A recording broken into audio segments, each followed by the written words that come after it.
जैसे दवाई देह के रोग ठीक करेला, वैसे भगवान के चिंतन मन के मैल धो देला। हाँ जी। बाकी भगवान दूसरा के का दिहलन, ये चक्कर में अपना झोली में का पड़ल बा ई देखे के फुर्सत ना मिलेला।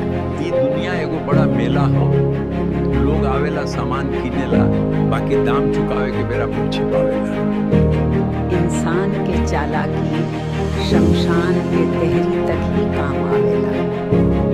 ये जिंदगी में सब खाली हाथ आवेला आ खाली हाथ जाला।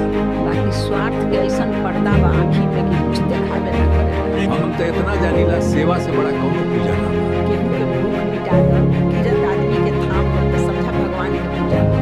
एक दूसरा से आगे निकले के चक्कर में सबके मन पाथर हो गई। आखिरी बेरा में गाड़ी बंगला बैंक बैलेंस ना खरीदने के काम आवेला। दुनिया हिसाब करेला, भगवान भाव देखेला। जेकर भाव निश्चल बा ओकर बेड़ा अपने आप पार हो जाला।